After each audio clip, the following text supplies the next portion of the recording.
Oke, halo semua, selamat sore. Terima kasih sudah datang di channel Michael Mulyadi.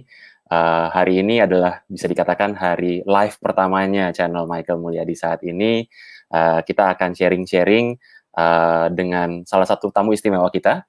Kita akan diskusi mengenai kesehatan. Nah, terutama untuk siapa? Untuk pianis dan juga keyboardis. Nah, uh, hari ini adalah hari yang istimewa bisa dikatakan karena kita akan ngobrol-ngobrol banyak ya tentang uh, keluhan-keluhan medis, sakit-sakit, nyeri-nyeri gitu ya, terus kemudian juga mungkin cedera-cedera yang teman-teman sebagai pianis ataupun sebagai murid-murid gitu ya, ataupun juga sebagai orang tua menghadapinya, atau untuk anak-anaknya ataupun juga untuk mungkin teman-teman sebayanya juga, teman-teman kolega-koleganya juga. Oke, so hari ini kita akan berdiskusi bersama dengan Dr. Ferius Suwito, SPKFR, QWP. Ya. Kita akan diskusi tentang kesehatan dan kalau misalnya teman-teman ingin bertanya atau ingin menanggapi dengan komentar, silakan di sebelah kiri Anda atau di sebelah bawah tergantung dari screen-nya sebesar apa ada live chat, silakan masukkan pertanyaan Anda di halaman live chat tersebut. Nanti kami akan bacakan. Kalau misalnya bisa nyelip-nyelip kita akan masukkan. Tapi kalau misalnya nanti kita juga akan ada sesi tanya jawab tersendiri di akhir dari acara webinar ini. Jadinya secara umum agendanya akan berupa presentasi, lalu kemudian akan dilanjutkan dengan Q&A. Dan di situ kami mengundang seluruh penonton sekalian yang menghadiri live stream hari ini untuk bertanya, untuk saling berinteraksi lewat live streaming kita. Nah, oke. Tanpa berlama-lama, ya, saya akan memanggil ke atas layar nih, memanggil ke atas layar Dr. Ferius SPKFR QWP sebagai pembicara kita pada sore hari ini. Yes, halo Dr. Ferius. Halo Pak Michael, halo semua. Wah, terima kasih Mas Willy, thank you, sudah hadir ya, sudah terbaca nih komentarnya, thank you. Yes, terima kasih Pak Dr. Ferius untuk kesempatannya hari ini, sudah hadir bersama di live streaming hari ini. Saya mungkin akan bacakan sedikit tentang perkenalan Pak Dokter nih. Dr. Ferius Suwito, SPKFR, QWP adalah seorang dokter spesialis kedokteran fisik dan rehabilitasi medik ya, SPKFR. Pendidikan dokter umumnya dijalankan di UI ya, lalu kemudian juga pendidikan spesialisnya juga di UI/RSCM ya, lalu kemudian juga praktek di berbagai tempat di Flex Free Clinic, lalu kemudian juga di Hermina dan juga di beberapa tempat yang lain, dan memang memiliki minat khusus terhadap performing arts medicine. Nah, performing arts medicine nanti akan dijelaskan juga oleh Pak Dr. Ferius. Sudah disiapkan ya dok ya materinya ya untuk Ya, menjelaskan tentang performing arts siap. medicine. Yes, oke. Lalu kemudian juga beliau juga kebetulan juga adalah seorang yang mendalami instrumen piano, belajar piano berpuluh tahun kali ya hitungannya ya. Saya juga masih sering lihat di Facebooknya posting-posting gitu tentang video main pianonya gitu ya. Hanya dengan menggunakan handphone tapi suaranya oke banget gitu ya. Kelihatan juga jarinya masih jalan bapak-bapak ibu-ibu. Nah, ini yang mungkin bikin beda lah dan mungkin di luar sana banyak dokter-dokter yang lain juga mungkin spesialisnya juga di hal yang serupa tapi kebetulan di performing arts memang belum terlalu banyak dan Pak Ferris ini adalah salah satu yang ingin menginisiasi dan ingin lebih dalam ke arah sana. Nah, dengan pengalaman sebagai pianis, saya yakin akan memberikan perspektif yang lebih lengkap tentang pembahasan kita pada sore hari ini. Nah, halo Dokter Nuri, halo Dokter Febri, halo Ana, thank you sudah datang. Halo Dr. Terima Nuri, kasih. Dr. Febri. Yes, itu Dokter Nuri adalah senior dan juga dosen ya dari Bapak Ferius. Wah, sudah datang. Terima kasih banyak, Dokter. Nah, bagaimana dokternya? Dokter, kabarnya? Baik, Baik, kesibukannya bagaimana selama kesibukan pandemi? ya selama ini memang udah lebih berkurang ya, karena memang di bidang saya ini bukan yang menangani corona ya. Jadi, tetap saja saya juga masih praktek menangani pasien, tapi pasien-pasiennya juga memang yang lebih, emergency, yang lebih urgency gitu ya. Misalnya kalau yang benar-benar nyeri, nggak bisa tidur gitu. Sementara kalau pasien-pasien rutin yang perlu terapi segala, kita sudah batasi. Seperti itu ya. Oke, jadinya Mhm, memang, memang harus ada prioritas ya akhirnya ya, iya. yang memang udah, urgent banget gitu, udah nggak tertahan lagi gitu ya. Akhirnya Iya. memang harus konsul langsung. Oke, nice. Lalu kemudian, kalau misalnya, Dokter Ferius sendiri akhirnya menyikapi hari-hari ini dengan apa aja? Main piano kah atau gimana, Dokter? Iya. Jadi, selain yang tetap praktek ya, main piano ya kadang-kadang masih, ya itu kan juga sekarang udah istilahnya kayak untuk, hiburan ya, Mhm. daripada bete gitu, daripada kesel nungguin, ngelihat, kondisi gitu kan, situasi, kita bagaimanapun kan tetap harus positif ya, kita Mhm, bagaimanapun tetap harus optimis ya. Karena kalau misalnya kita tambah nggak positif, tambah kita depresi, justru malah imunitas kita malahan jadi turun, ya. betul betul. Nah heeh, jadi kita tetap harus semangat. Nah, salah satunya dengan main piano. Terus kemudian kebetulan saya kan juga, di jurnal ya, jadi ada namanya Journal of the Indonesian Medical Association. Jadi ini adalah jurnal resminya IDI, Ikatan Dokter Indonesia. Nah, jadi saya juga lebih fokus untuk mengurus ke sana juga.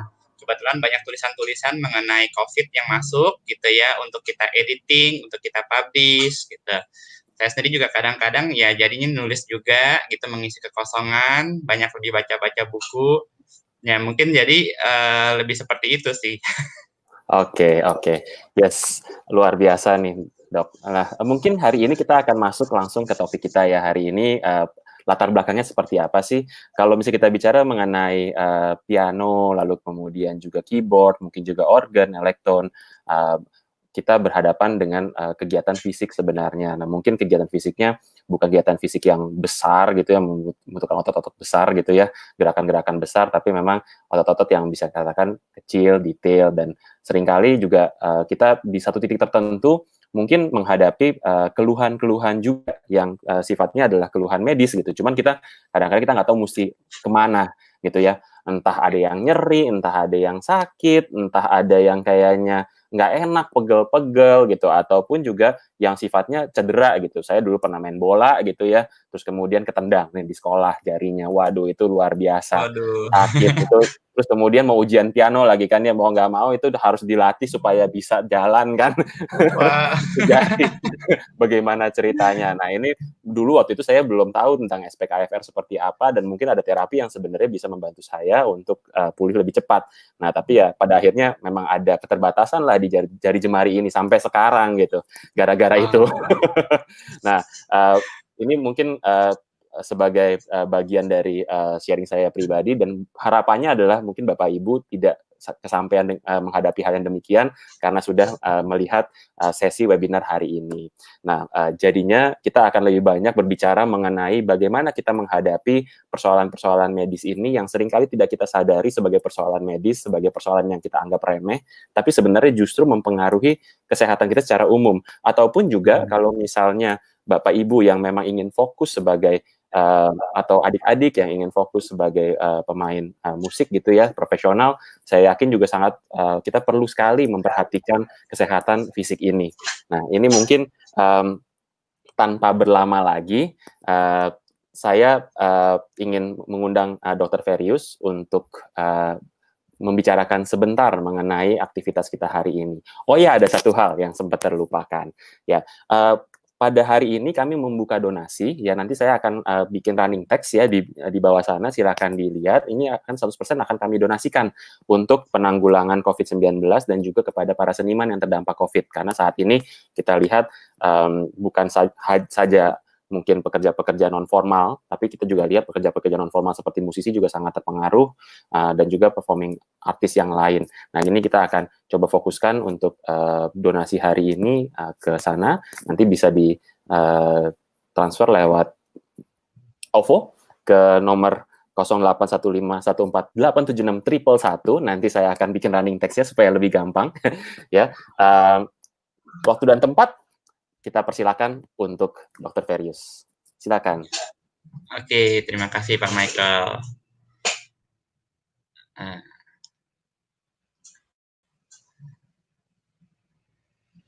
Oke, selamat sore para audiens ya. Terima kasih sudah hadir. Ya, saya diundang oleh Pak Michael ya untuk membawakan mengenai masalah kesehatan pada pianis dan keyboardis ya. Kenapa? Karena pertama saya juga latar belakangnya sebelumnya memang bermain piano. Saya mulai bermain piano di usia 5 tahun ya. Tapi masih private sebelumnya, dan kemudian saya mulai belajar di sekolah musik, ya belajar lebih serius untuk musik klasik, dan saya sendiri pun juga pernah mengalami cedera pada tangan saya karena saya latihan dan karena saya bermain piano ya. Jadi kemudian ketika jadi dokter dan kemudian saya masuk spesialis rehab medis ya. Nah di spesialis ini ternyata juga ada mendalami hal ini. Oke, untuk berikutnya slide. Ini sedikit perkenalan ya, karena kan sesuai pepatah katanya kalau tidak kenal maka tidak sayang ya. Nah, ini untuk perkenalan, ini adalah latar belakang saya ya. Oke, slide berikutnya. Oke. Nah, sorry sebelumnya, iya. Nah, jadi apa sih kalau orang tahu ya ilmu penyakit dalam tahu, ya ilmu paru tahu sekarang yang banyak nanganin COVID ya. Tapi kalau ilmu kedokteran fisis dan rehabilitasi itu apa sih? Nah, mungkin banyak yang nggak tahu ini spesialis Dr. Ferius apa sih gitu ya. Nah, untuk gampangnya aja, kalau kedokteran fisis dan rehabilitasi itu ada dua makna ya. Makna pertama adalah kedokteran fisis. Kedokteran fisis ini maksudnya menangani penyakit dengan modalitas fisika ya. Termasuk dalamnya adalah magnetik, listrik, laser, dan sebagainya. Juga termasuk latihan, alat bantu, selain juga karena ini kedokteran menggunakan obat. Nah, kemudian ada kata di sini adalah rehabilitasi. Rehabilitasi itu artinya mencegah gangguan fungsional dan memulihkan fungsional. Jadi fokusnya di sini lebih ke arah fungsional. Oke, slide selanjutnya. Nah, dalam prakteknya kita bekerja dengan team approach ya, dengan pendekatan tim ya.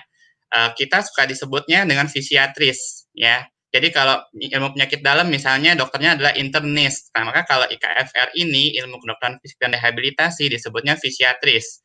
Kita bekerja sama dengan nurse, dengan fisioterapi, dengan psikiatris atau psikologis dan ada spesialis. Karena kalau untuk fungsional tentu saja sangat kompleks dan tidak bisa sendiri-sendiri. Oke, slide berikutnya. Nah, ini beberapa contoh-contoh ya. Di sini ada untuk skoliosis, saya juga ada menangani skoliosis dan lain-lain. Kita juga memakai USG, injeksi kalau diperlukan. Slide. Nah, ini juga terapi termasuk terapi yang cukup baru ya, walaupun di beberapa tempat juga mulai melakukan, ada namanya terapi regeneratif ya. Nanti saya akan jelaskan lebih lanjut ya, slide. Nah, ini adalah cakupan-cakupannya ya. Nah, cakupannya memang cukup luas. Biasanya kemudian spesialis di bidang saya ini dia akan memfokuskan pada beberapa bidang tertentu yang lebih fokus ya. Walaupun di yang lainnya mungkin juga dibutuhkan ya. Beberapa cakupannya adalah ini muskuloskeletal, ini otot tulang sendi ya. Jadi untuk orang-orang yang tadi misalnya kayak Pak Michael cedera bermain bola. Terus kemudian ada pengapuran sendi misalnya rematik ya. Neuromuskular ini artinya syaraf ya. Biasanya pada orang-orang yang setelah stroke rehabilitasinya bagaimana. Kemudian pediatri ini anak ya, dapat kita lihat di situ ya, misalnya pada anak-anak yang masalah bicara, gangguan berjalan atau motorik gitu ya. Kardiorespirasi ini adalah yang masalah pada jantung dan pernapasan ya. Contohnya misalnya kayak sekarang COVID, untuk penanganannya, untuk survivalnya, menyelamatkan nyawanya, nah itu ada spesialis paru, spesialis penyakit dalam dan yang lain-lain ya. Namun setelahnya akibat dari COVID dan obat-obatan sebagainya, mungkin fungsi parunya tidak balik seperti semula. Nah, di sini adalah kardiorespirasi rehabilitasi yang berperan. Geriatri di sini artinya adalah orang-orang lanjut usia, ya. Jadi untuk rehabilitasi mereka, kemudian rehabilitasi olahraga. Nah, ini biasanya bekerja sama dengan kedokteran olahraga, ya. Dan ada performing art medicine. Jadi di bagian salah satu yang kita pelajari, textbook-nya pun juga ada performing art medicine. Nah, apa sih ini performing art medicine? Slide berikutnya. Nah, ini performing art medicine. Jadi performing art medicine adalah bagian dari kedokteran yang fokus pada cedera dan pencegahan cedera pada performing artist. Ya, saat ini kebetulan kita membahas mengenai keyboardist dan pianis. Namun sebenarnya banyak juga, misalnya violinis, flutis, ya, alat musik tiup, alat musik perkusi, dancer. Nah, mereka semua ini sebenarnya berisiko untuk mengalami cedera. Nah, performing art medicine ini yang fokus untuk menangani hal seperti ini. Nah, sebenarnya nggak cuma spesialis rehab medis, tapi juga ada spesialis lain yang sama-sama menangani ini. Nah, kalau di luar negeri, ya, sebenarnya masalah kesehatan pada musisi ini udah dari tahun 1713 loh.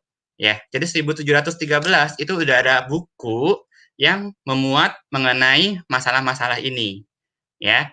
Nah, di kita sampai saat ini masih belum kedengeran, ya, karena memang masih belum berkembang, ya.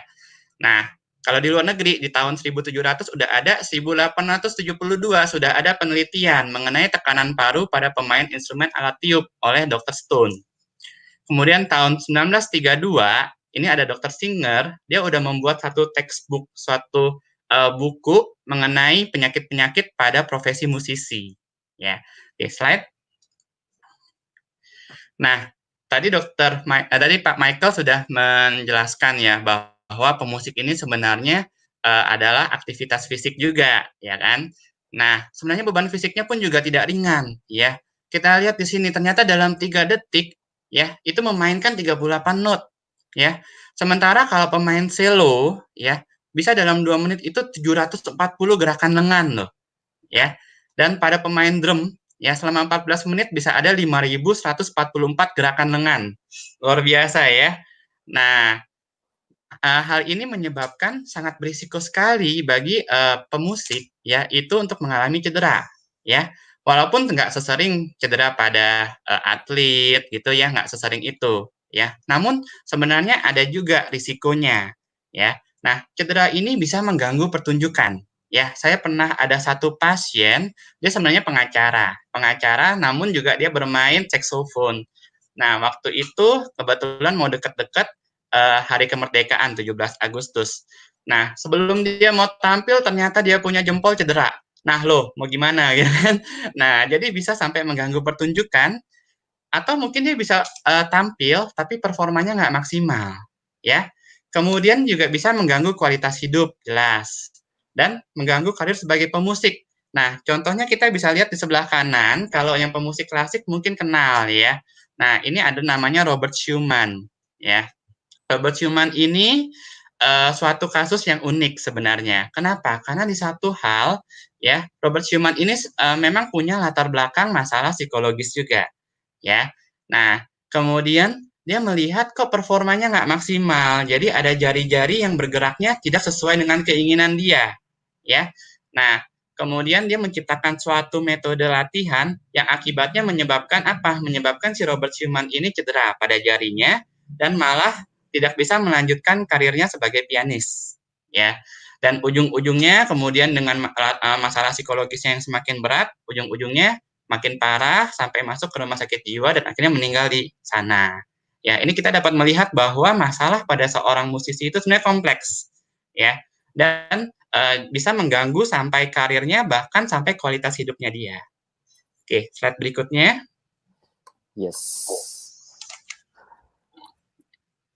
Ya, Pak Dokter Ferius, terima kasih banyak nih untuk perkenalannya tentang studi KFR, lalu kemudian juga Performing Arts Medicine. Nah, mungkin buat teman-teman yang baru bergabung, saya perkenalkan lagi sedikit, topik hari ini adalah health problems on pianist and also keyboardist ya. Jadinya memang very specific, tapi kita di sini bisa belajar banyak. Nanti Pak Dr. Ferus akan sharing tentang keluhan-keluhan yang mungkin juga muncul terutama dari sisi fisik ya, entah itu lengan, entah itu bahu ataupun pinggang bahkan gitu ya, tulang punggung gitu ya untuk musisi-musisi kita. Nah, jadi stay tune untuk diskusi kita hari ini. Mungkin saya akan sedikit menginformasikan kembali untuk Q&A silakan disampaikan di live chat ya di sisi kanan ya, ataupun juga misalnya ada pertanyaan tentang Bapak Schumann yang tadi dijelaskan gitu ya. Itu sepertinya apa gitu ya yang terjadi ya sehingga pada akhirnya dia harus undur sebagai pianis konser gitu ya. Itu yang terjadi juga sekitar 200 tahun yang lalu ya berarti ya hampir ya saat ini ya.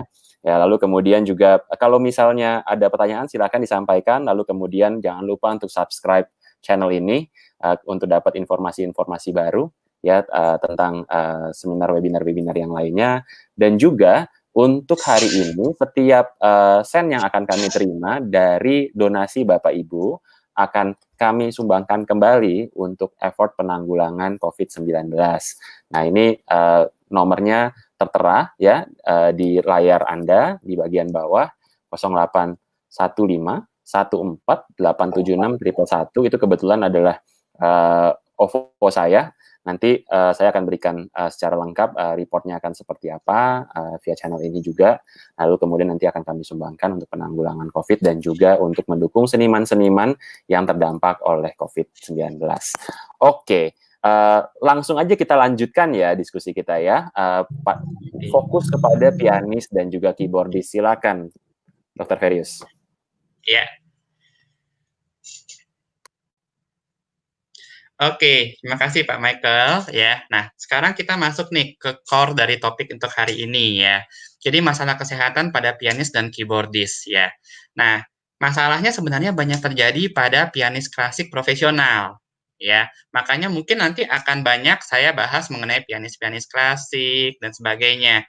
Walaupun demikian, sebenarnya pada keyboardist, pada siswa atau pada pianis amatir pun juga sebenarnya bisa terjadi suatu masalah. Di sini ada suatu penelitian dari International Conference of Symphony and Opera Musician ya. Nah, kita lihat di sini ternyata 82%. Nah, musisi itu memiliki masalah kesehatan dalam satu waktu dalam hidupnya ya. Dan 76% darinya itu ternyata memiliki masalah yang cukup besar sehingga mempengaruhi kemampuan performance-nya. Slide berikutnya. Nah, namun, terus terang saja dibandingkan pasien-pasien yang lain, pasien-pasien musisi yang datang ke saya, jumlahnya lebih sedikit, ya. Nah, kenapa? Kalau dari penelitian-penelitian nih, ternyata memang yang datang mencari pertolongan medis itu seperti tip of iceberg, ya. Jadi sebenarnya cuma ujungnya doang. Bawahnya apa sih? Nah, ini ada namanya no pain, no gain. Nah, mungkin ada siswa atau ada pianis atau ada guru baca ini mungkin ketawa gitu. Karena saya sendiri pun juga waktu dulu ketika belajar piano, ya, itu memang harus diforsir gitu ya. Nah, jadi no pain no gain ini sebenarnya nggak salah-salah juga, ya. Nanti saya akan jelaskan, ya. Namun biasanya kemudian orang jadi bingung. Pemusik, pianis jadi bingung. Jadi sebenarnya batasannya mana? Saya udah pain, berarti apakah saya harus terusin? Kalau saya terusin, apakah nanti saya akan cedera? Dan bagaimana? Tapi kalau saya nggak terus latihan, bagaimana? Nanti performa saya turun. Nah, nanti saya akan jelaskan. Nah, kemudian yang berikutnya adalah alasannya takut disuruh istirahat, ya. Balik lagi tadi, ya, takutnya kalau istirahat nanti performa saya turun, ya, nanti saya punya kemampuan turun, ya. Kemudian menganggap enteng, kadang, aduh ini biasa lah, ya, cuma cedera-cedera jari biasa, atau nggak tahu harus kemana. Oke, slide berikutnya. Nah, ini sebenarnya saya pinjam dari rehabilitasi kedokteran olahraga, ya. Nah, di sini kita lihat ada grafik-grafik apa nih? Jadi sini ada grafik under training, optimal load, sama excessive load, ya. Kita lihat di sini kalau misalnya kita latihannya kurang, ya. Nah, performance-nya pun juga masih naiknya masih nggak setinggi kalau load-nya optimal, ya. Kalau beban yang diberikan itu optimal, ya. Nah, kita lihat di sini kalau kita latihannya rutin ya, kemudian kita sebagai seorang profesional misalnya, nah ternyata injury itu malahan turun ya dibandingkan sama yang amatiran yang mungkin latihannya kadang-kadang doang ya. Ada mungkin kalau siswa misalnya mau deket-deket ujian baru latihan gitu ya. Nah, ternyata risiko injury-nya lebih tinggi. Nah, tapi kita lihat di sini yang sebelah kanan itu ada excessive load ya. Jadi kalau load-nya itu berlebihan, ternyata apa yang terjadi? Performanya malah turun. Performanya malah turun, injury-nya malah naik, ya. Dan ini di kedokteran olahraga pada atlet. Sebenarnya pada musisi sama, ya. Karena musisi pun juga menggunakan motorik, menggunakan otot, tulang sendi, menggunakan fisik, ya. Nah, slide berikutnya ya. Nah, jadi penyakit yang sering timbul berkaitan dengan pemusik itu sebenarnya ada 3. Pertama yang terdapat pada pemusik dan non-pemusik, ya. Pemusik itu manusia juga, ya kan? Nggak berarti, oh pemusik spesiesnya beda, maka penyakitnya beda. Enggak. Sebenarnya pemusik itu pun juga dapat mendapatkan penyakit yang bisa juga terjadi pada non-pemusik. Contohnya apa? COVID, ya. Makanya sekarang harus stay at home, ya juga, ya. Nah, kalau nanti misalnya kayak konser-konser segala, ya mungkin saya bisa usul nih ke Pak Michael nih, misalnya kalau kayak Mahawaditra bikin konser, ya bisa nanti e-konser atau apa gitu ya, karena kan kita nggak tahu ini pandemi sampai berapa lama ya. Nah, terus kemudian kedua adalah yang mengganggu performance. Yang mengganggu performance, contohnya Parkinson, stroke gitu ya. Nah, saya punya pengalaman juga, kebetulan salah satu guru piano saya udah cukup senior, kalau saat ini sih sudah almarhum beliau, dan beliau itu menderita Parkinson ya. Nah, jadi kemudian beliau akhirnya hanya mengajar ya, mengajar untuk perform nggak terlalu, bahkan mengajarkan saya pun lebih ke arah posisi tangannya seperti apa, tapi mencontohkan kadang-kadang aja, walaupun demikian dia masih bisa mencontohkan kayak piano concerto Rachmaninoff itu dia masih bisa mencontohkan gitu, memang luar biasa. Nah, ini yang kedua. Yang ketiga adalah penyakit yang sering timbul berhubungan dengan pemusik. Nah, karena keterbatasan waktu, kita tidak bisa membahas tiga-tiganya, ya. Maka saya rasa kita akan fokus ke yang ketiga nih, ya, yang berhubungan dengan pemusik. Oke, slide. Nah, penyakit yang paling banyak itu sebenarnya adalah penyakit otot tulang sendi, ya. Nah, eh, walaupun sebenarnya ada 3 hal ya penyakit yang bisa ditemuin pada pemusik, yaitu penyakit otot tulang sendi, ya, kemudian penyakit pada saraf dan penyakit pada psikologis. Tapi penyakit yang paling banyak itu adalah pada otot tulang sendi. Di sini ada penelitian di Brazil ya, bahwa 39 sampai 87% pada pemusik profesional ini penyakit otot tulang sendi, dan pada siswa musik juga cukup besar angkanya dapat dilihat ya. Nah, kalau pemain piano dan alat musik string ini memiliki angka yang cukup tinggi juga. Oke, slide Wow. berikutnya. 69 sampai 66, berarti 2/3-nya berarti ya, Dokter Ferius ya? Iya, iya. Wow, silakan dilanjut Dok. Nah, latar belakangnya bagaimana sih? Nah, sebenarnya kasus cedera ini ya lebih sering setelah tahun 1825 ya. Kita tahu pada sebelumnya kalau yang belajar musik klasik tahu mengenai zaman-zaman musik ya.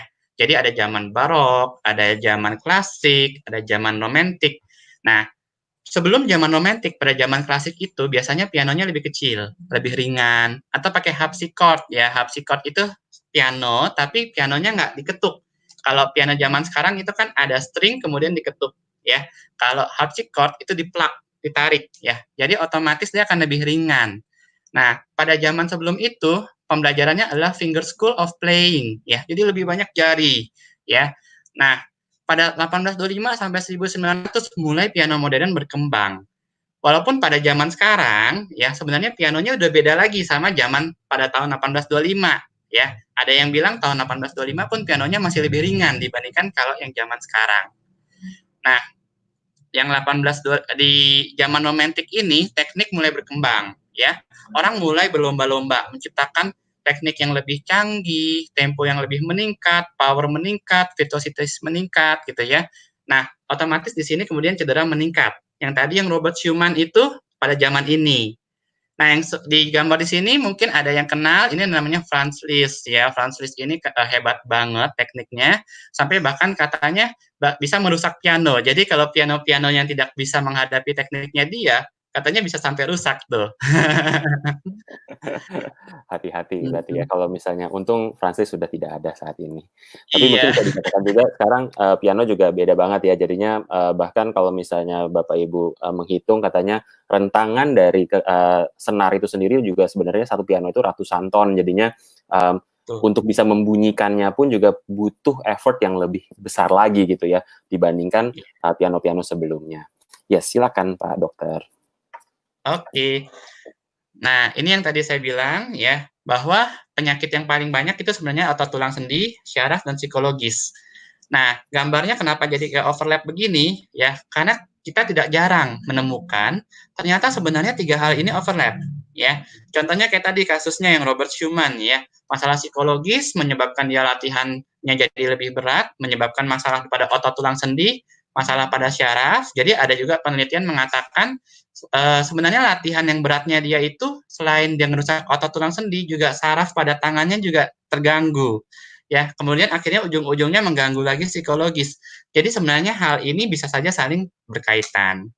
Slide berikutnya. Sorry. Iya.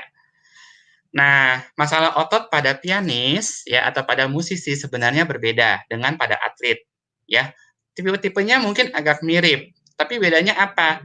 Kalau pada pianis biasanya pada sendi kecil ya. Jarang itu kita mendapatkan seorang pianis cedera lutut. Waduh, ngapain? Pianonya ditendang-tendang enggak kan? Nah, tapi pada sendi yang kecil. Nah, cederanya biasanya repetitif ya, karena biasanya dia akan main dengan ketangkasan yang tinggi dan kecepatan yang tinggi, velocity yang tinggi ya. Nah, tapi bukan misalnya pada atlet, oh atlet angkat beban, dia bisa angkat beban 10 kilo, dia bisa angkat beban 20 kilo, enggak. Kalau pada pianis enggak ada tuh, dia bisa mencetnya 10 kilo, berikutnya dia mencetnya akan 15 kilo, enggak ada seperti itu ya. Jadi cederanya lebih ke arah repetitif. Nah, kemudian range usianya lebih luas ya, dari kecil sampai lanjut usia, nah itu orang masih bisa main piano. Jadi apa? Kita bisa menemukan juga masalah-masalah pada masalah degeneratif ya. Misalnya kayak degeneratif itu misalnya pengapuran pada tangan akibat usia ya. Nah, itu ternyata mengganggu dia atau bertambah parah ketika dia bermain piano ya. Nah, hal ini tidak jarang ditemukan pada atlet karena atlet biasanya sudah pensiun duluan sebelum dia mencapai usia seperti ini. Kecuali adalah pada dancer ya. Pada dancer juga mirip sama atlet bahwa dia akan pensiun duluan sebelum lanjut usia. Slide berikutnya.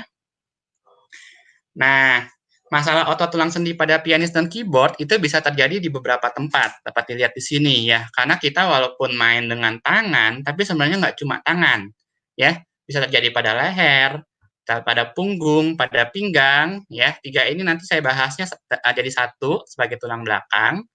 Bisa juga terjadi pada bahu, pada siku, pergelangan tangan, tangan dan jari. Slide berikutnya. Nah, ini pada leher, punggung, pinggang bisa terjadi masalah apa sih? Ya, pertama bisa terjadi jepitan syaraf. Ya, kenapa? Karena bermainnya itu biasanya latihan itu berjam-jam. Main piano pun konser pun juga biasanya 1 jam, 2 jam, ya nonstop. Kadang-kadang mungkin setengah jam ada break, ya. Nah, bisa juga terjadi gangguan bantalan dan masalah otot, ya. Nah, jadi beda juga misalnya kalau tadi kita lihat postur bermain piano, oh sama orang bermain komputer, sama orang kerja kantoran mirip-mirip, beda ya. Karena kalau orang kantoran saya bisa kasih edukasi bahwa coba 15 menit atau 10 menit sekali stretching ya. Nah, kalau pada pianis itu sebenarnya malah lebih berat ya. Lebih berat kenapa? Karena biasanya ketika dia recital, ketika dia konser, itu paling dia satu lagu selesai 5 menit, mungkin paling dia berdiri dia kasih penghormatan dia bungkuk ya. Tapi kita nggak jarang, saya sih nggak pernah ya lihat nonton konser kemudian si pianisnya stretching di atas panggung gitu ya. Nah, jadi memang leher, punggung, pinggang, tulang belakang ini berisiko dan seorang pianis itu harus mempunyai endurance yang cukup kuat di bagian ini. Slide berikutnya. Oke. Nah, ini untuk otot tulang sendi, ya. Untuk hernia clavicle fustus ini adalah suatu jepitan ya pada saraf ya. Nah, itu pada bantalannya terjadi suatu prolaps. Prolaps itu apa ya? Terjadi kayak semacam dia ngelejit ke belakang dan dia menjepit ya. Nah, gejala-gejalanya bisa nyeri menjalar ke lengan atau tungkai, kesemutan, baal dan kelemahan. Oke, slide berikutnya. Nah, selain pada tadi bantalan antar tulang, kemudian bisa juga terjadi pada saraf. Nah, bisa juga terjadi pada otot nih, karena tadi yang saya bilang, ya, pemain piano harus memiliki otot yang endurance-nya baik, karena dia akan menyangga, ya. Jadi otot-ototnya pun juga bisa terjadi masalah, terutama kalau posturnya itu nggak pas, ya. Kita bisa lihat di sebelah kanan, ya, lehernya seperti itu, otomatis yang bagian belakang lehernya dia akan narik lebih kenceng, sementara bagian depannya dia akan lebih teregang, ya. Oke, slide berikutnya. Yes, kita mungkin menjawab pertanyaan dulu nih, Boleh. Dok Darius, sembari nafas ya. Well, hari ini kita ada beberapa tamu nih, ada Stevina Wibisono, dosen sekaligus juga pianis nih, mungkin dari Surabaya atau dari Tangerang nih. Langsung menanyakan ke Dr. Ferius, jika dilihat dari segi kemampuan otot, manusia, latihan yang ideal itu berapa jam, Dok? Nah, itu mungkin ada pertanyaan dari Stevina nih. Kebetulan kawan juga pianis lulusan dari US nih. Oh, oke. Baik, terima kasih Bu Stevina atas pertanyaannya, ya. Nah, sebenarnya jawabannya susah ditentukan. Kenapa? Karena individualis, ya. Satu, dari segi rentang usia aja berbeda, ya. Tadi kan saya sudah jelaskan bahwa dari anak kecil sampai lanjut usia, otomatis berbeda-beda kapasitasnya, ya. Nah, untuk menentukan sebenarnya kita ada satu namanya uji latih ya. Uji latih apa maksudnya? Jadi kita bisa lihat dulu, kita bisa tes dulu ya. Untuk satu ini kira-kira bisa berapa lama ya. Nah, mungkin bisa 15 menit, mungkin bisa setengah jam gitu, berbeda-beda tiap orang ya. Nah, nanti saya akan kasih tahu juga bahwa nanti ada patokannya juga nih ya, untuk kita bisa menentukan kira-kira ini kita harus stop atau kita harus lanjut ya. Walaupun demikian tidak ada angka yang pasti ya, karena tadi memang berbeda-beda tiap orang. Yes. Oke, nanti Stevina stay tune ya. Nanti di belakang juga akan ada bagaimana caranya untuk mengevaluasi nyeri gitu ya, dan juga mungkin seberapa sih kita mungkin harus stop malah atau justru kita lanjut. Yes. Lalu kemudian ada dari Bapak Roy Keeng nih. Selamat sore, bagaimana mekanisme independensi otot jari tengah manis kelingking? Karena kalau tidak salah 3 jari itu terhubung dengan satu otot. Lalu bagaimana melatihnya agar bisa independen dengan sehat? Yes, gimana, Dok? Oke, terima kasih Pak Royke ya.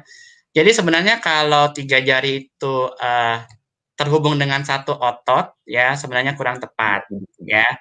Jadi dia sebenarnya bercabang ya. Jadi ketika sampai ke tangan, nanti saya ada gambarnya mengenai otot-otot ini ya. Sampai ke tangan dia sebenarnya bercabang ya. Namun untuk independensinya memang terus terang agak susah ya. Terutama nanti saya akan jelaskan juga ada penyakit namanya musician dystonia ya. Kenapa? Karena pada otak ya pengaturannya itu berdekatan semua. Nah, bagaimana cara untuk melatihnya? Ada namanya latihan proprioseptif. Nanti saya juga akan jelaskan ya ketika nanti saya bahas di situ ya.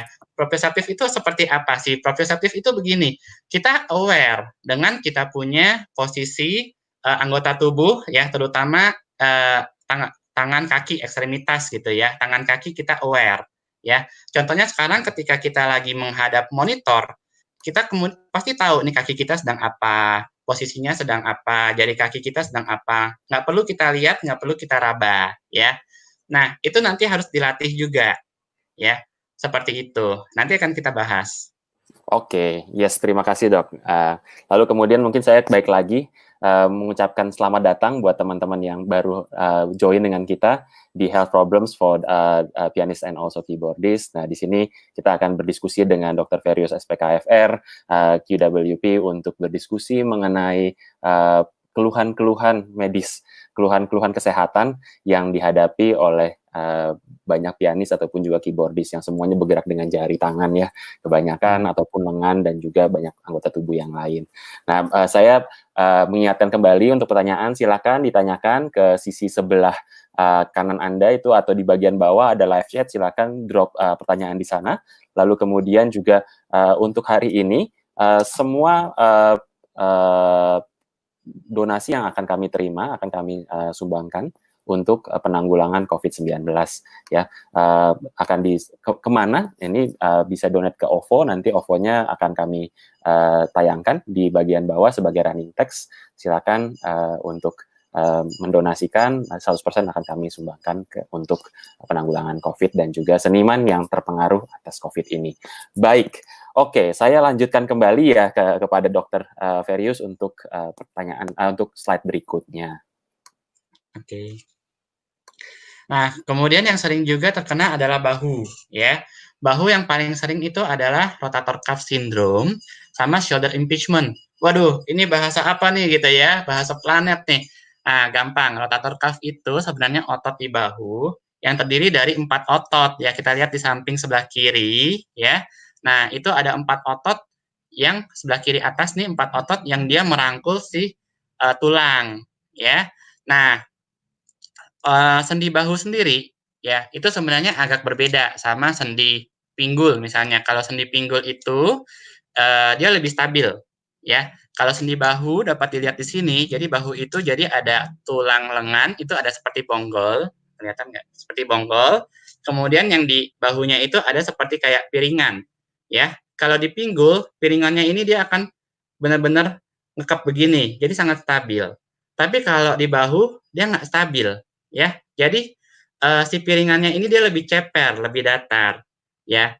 Nah, kenapa seperti ini? Karena memang Tuhan membuat seperti ini supaya bahu kita bisa bergerak lebih leluasa dibandingkan pinggul kan ya. Nah, otomatis si otot-otot yang merangkul si bahu ini bisa berisiko untuk cedera, ya, dan juga akan memiliki peran yang sangat penting untuk menstabilisasi bahu. Nah, sehingga kalau otot-otot ini kena, maka bisa jadi nyeri bahu, terutama ketika bergerak nyerinya, dan bahu kaku tidak bisa bergerak. Ini shoulder impingement atau frozen shoulder ya. Jadi bahunya itu beku ya. Nah, dapat dilihat di sini ya. Bisa juga terjadi pada sendi yang tadi yang saya bilang ya, yang ada bonggol, ada piringan ya. Sendinya itu bisa terjadi radang dan kemudian bisa terjadi pengapuran. Nah, kemudian terjadi kaku ya. Seperti itu. Slide berikutnya. Slide berikutnya ya.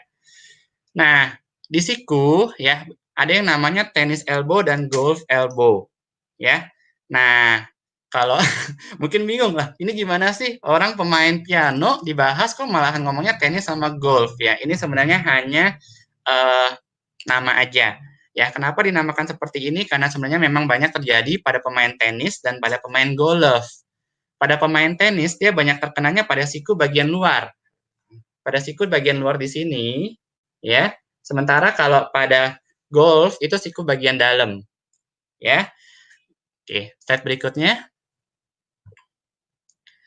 Nah, tanda-tandanya apa? Tanda-tandanya justru kalau kita menggerakkan menggerakkan pergelangan tangan, maka dia akan nyeri daerah situ, ya. Di sini ada bergerak tangan ke atas, ya. Nah, biasanya ini pada tennis elbow, ya. Jadi pada yang bagian luar, ya. Jadi ketika didorong, ya itu pun juga dia akan lebih nyeri, ya. Nah, atau kalau misalnya dia ke bawah, biasanya pada golf elbow, ya, atau yang di bagian dalam, ya, siku yang bagian dalam. Tendon yang sebelah situ yang ada masalah. Oke, slide berikutnya. Nah, penyebabnya apa sih kalau pada pianis? Ya, kalau pada pianis kan nggak angkat-angkat, ya. Salah satu penyebabnya adalah postur. Balik lagi kita ke postur, ya. Postur seperti apa? Postur kalau bahunya agak bungkuk, ya. Nah, coba yang nonton misalnya tangannya seperti orang main piano dan kemudian agak bungkuk. Kita akan mendapatkan siku kita akan mengarah keluar, ya. Akan mengarah keluar. Nah, ini akan membuat suatu stretch ya, suatu peregangan atau suatu tegangan malah ya. Jadi ketika kita bermain piano kan ototnya kontraksi juga. Nah, tegangannya ini akan meningkat ya, sehingga menyebabkan risiko untuk cedera. Slide berikutnya. Iya. Nah, pergelangan tangan dan tangan ini paling banyak kasusnya ya kalau pada pemain piano ya. Nah, yang sering itu adalah decurvent tenosynovitis ya. Trigger finger ya. Tadi ada Mas Bowo, Mas Bowi ya. Makasih Mas Bowi sudah hadir ya. Saya kenal Mas Bowi ini juga waktu itu kebetulan ada satu guru saya Prof Endang ya. Ternyata juga dekat dengan Mas Bowi. Mas Bowi ini jago sekali perkusinya. Nah, katanya ada trigger finger, nanti kita jawab ya. Kemudian bisa juga osteoartritis atau pengapuran. Slide.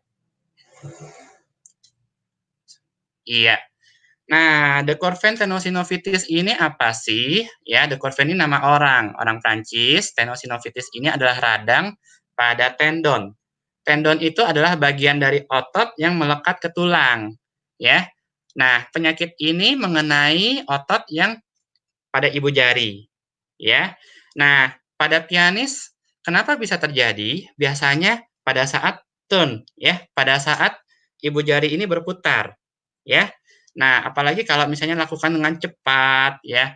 Nah, kemudian apalagi faktor risikonya kalau tangannya kecil, ya. Kalau tangannya kecil, dia otomatis mau putar, apalagi putarnya jauh. Nah, putarnya jauh, ya. Putarnya jauh, otomatis dia akan lebih melekuk, ya, si tendon yang tadi. Maka risikonya jadi akan lebih tinggi. Nah, nanti kalau misalnya lagi latihan atau apa, amit-amit jangan sampai, tapi kalau misalnya pada saat lagi turn begitu kemudian sakit, harus curiga, jangan-jangan ininya kena, ya. Oke, slide berikutnya. Slide berikutnya. Oke. Nah, ini trigger finger yang Mas Bowi tanyakan, ya. Jadi dia terkenanya pada tendon yang dekat sama jari, ya. Nah, kita tahu tendon itu tadi saya bilang bagian dari otot yang melekat ke tulang, ya, dan kemudian berfungsi untuk menarik jari, ya. Nah, biasanya kalau kita main chord, ya, main akord, ya, atau main oktav seperti ini kita lihat nih contohnya, ya. Etude Chopin Opus 25 nomor 10 ya seperti itu dan repetisi berulang-ulang maka daerah situnya bisa kena. Kalau Mas Bowie saya nggak tahu apa mungkin pas kenanya pada saat main perkusi atau pada saat main piano ya, nanti kita bahas ya. Oke, slide berikutnya. Nah, tadi otot tulang sendi, sekarang masalah pada saraf ya. Masalah pada saraf itu bisa terkena pada seorang pianis itu mulai dari otak ya sampai ke tangan ya. Kita tahu kalau saraf itu dia kayak semacam kabel ya. Kabel itu kabel listrik itu misalnya dia ada dari gardu, dia mau nyalain lampu di rumah kita maka dia ada kabel jalar gitu ya, lewat gardu, lewat apa gitu ya. Nah, sama kita pembangkitnya itu adalah otak ya. Dari otak jalar lewat leher ya, kemudian sampai ke tangan. Kalau tadi kita udah bahas jepitan saraf yang di leher ya, karena memang itu bagian dari yang otot tulang sendi yang lain, maka kita bahas di situ. Nah, kalau yang setelahnya yang di bawahnya yang paling sering itu adalah masalah pada saraf median namanya dan saraf ulnar ya. Selain itu ada yang namanya musician's dystonia. Ini yang nanti saya jelaskan. Ya, slide berikutnya. Nah, ini ada saraf, ada kabel yang tadi dari leher keluar ya. Nah, sebenarnya ada tiga saraf, tapi yang paling sering terkena yang dua ini ya. Ada namanya median, ada namanya ulnar ya. Dia bisa terkena itu di daerah siku ya, atau bisa juga terkena di daerah pergelangan tangan ya. Nah, kalau dia sering juga terjadi pada seorang yang bermain piano atau keyboardist nih. Kalau keyboardist yang suka berdiri ya, nah itu bisa terkena ya. Kenapa? Karena sering terjadi pada posisi tangan yang terlalu menekuk. Slide berikutnya. Nah, ini contohnya ketika keyboardist otomatis tangannya di atas, otomatis pergelangan tangannya dia akan menekuk ya. Nggak netral, nggak sesuai dengan kalau bermain piano. Atau misalnya seperti yang sebelah kanan, dia memain piano sambil duduk, tapi posisi tangannya nggak pas, jadi bisa kejepit. Slide berikutnya. Nah, ini tadi yang saya bilang musicians dystonia, ya. Jadi yang tadi Pak Royke yang mengatakan jari 3, 4, 5 suka kaku, ya. Nah, biasanya pada jari 4, 5 memang seperti itu. Saya pun juga pernah mengalami seperti ini dan ada beberapa pasien, ada pemain gitar juga yang mengalami seperti ini. Slide berikutnya. Nah, kenapa? Nah, ini saya kasih lihat ada gambar otak, ya. Nah, pada gambar otak ini ada yang namanya homunculus. Homunculus apa? Homunculus itu adalah eh, bagian otak yang mengatur bagian tubuh tertentu, ya. Kita lihat di sini ada yang mengatur bagian mulut, ada yang mengatur bagian tangan, bagian jempol, bagian kaki, ya. Nah, pada bagian jari kita lihat di sini adalah homunculusnya nggak sebesar kalau yang lain, ya, terutama kalau jari 3, 4, 5, ya. Maka bisa aja terjadi gangguan koordinasi karena mappingnya ini overlap, ya. Nah, overlap atau otot jarinya yang overreacting, ya. Nah, ini ada namanya gangguan somatosensoris. Somatosensoris maksudnya sensor itu kita kan artinya merasakan, ya.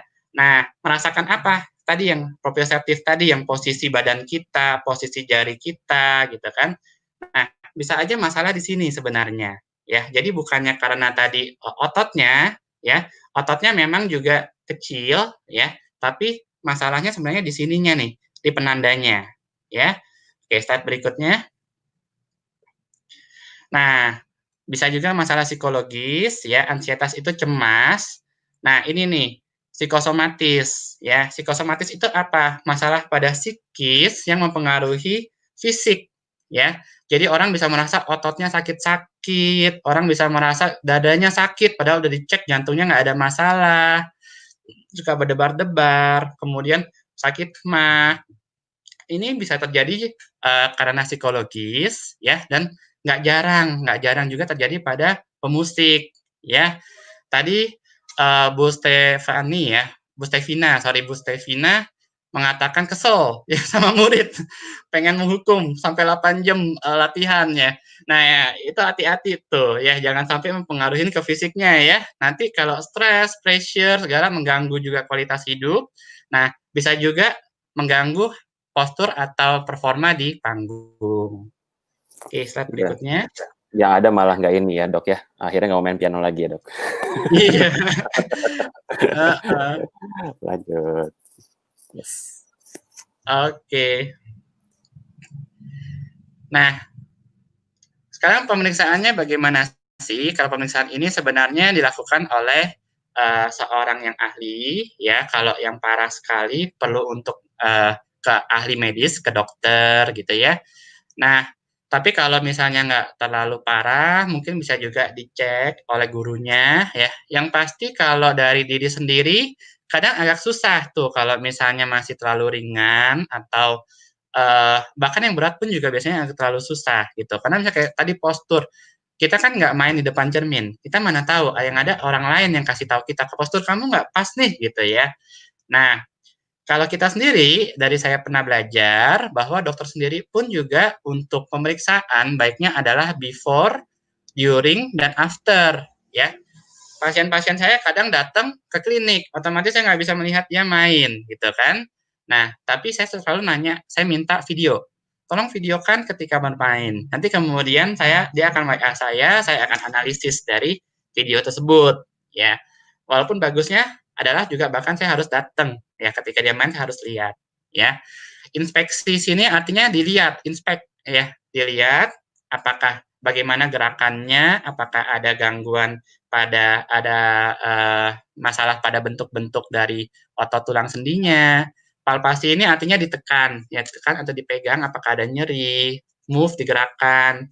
Nah, kemudian kalau diperlukan ada pemeriksaan penunjang, ada MRI, EMG. Nah, yang terbaru ini USG, ya. Nah, slide berikutnya. Nah, ini gambaran USG dari Duchenne tendinosynovitis tadi yang pada tendon pada jempol, ya yang tadi yang saya ada gambaran berputar, ya.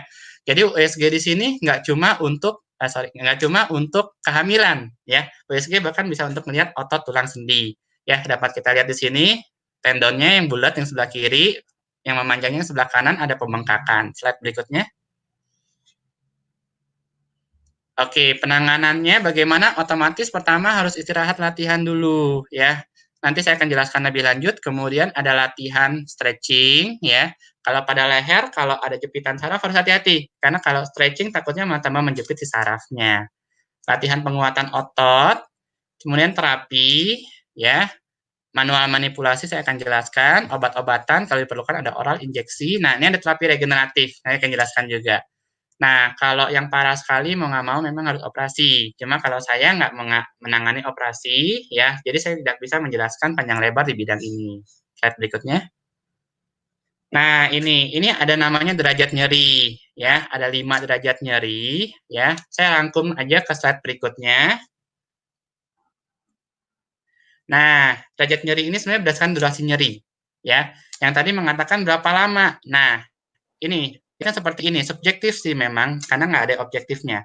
Pertama, kalau dia nyeri, timbulnya pada saat latihan doang. Ya, pada saat latihan kemudian hilang sesaat setelah berhenti latihan. Nah, ini namanya nyeri ringan, ini nggak apa-apa. Ya, istirahat aja dulu nggak apa-apa, no problem.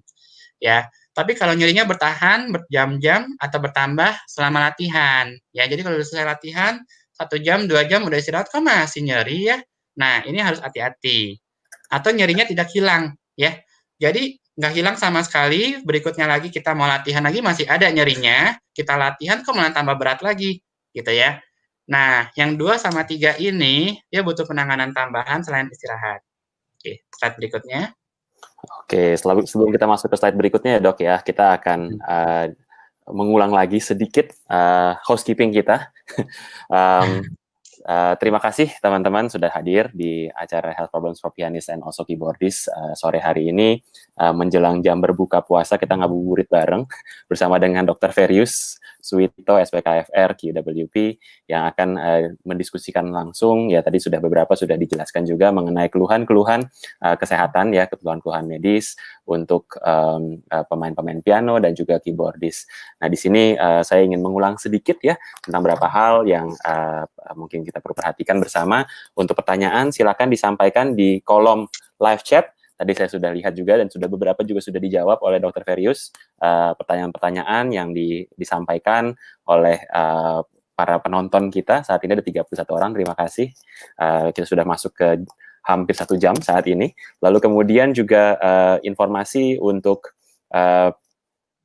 donasi ya, 100% dari donasi kita akan kami sumbangkan untuk penanggulangan COVID-19 ya, dan juga untuk seniman-seniman yang terdampak COVID pada sore hari ini ya. Lalu kemudian juga untuk Q&A tolong di sisi boleh juga saling say hi. Tadi saya sempat lihat ada Mbak Gita, ini pianis juga, rekan dari Ibu Stevina, lulusan dari ini ya, dari Saint Petersburg ya. Lalu kemudian ada juga dari Wilson Chu, UK, dosen di China nih kebetulan. Lalu kemudian juga ada Pak JC, ada Ibu Anne, ini terima kasih. Ada Pak Niko juga ya. Nanti kita akan membahas pertanyaannya lebih jauh ya, lebih mendalam setelah kita menyelesaikan materi pada hari ini. Terima kasih banyak. Kita lanjutkan lagi ya, Dok ya. Oke.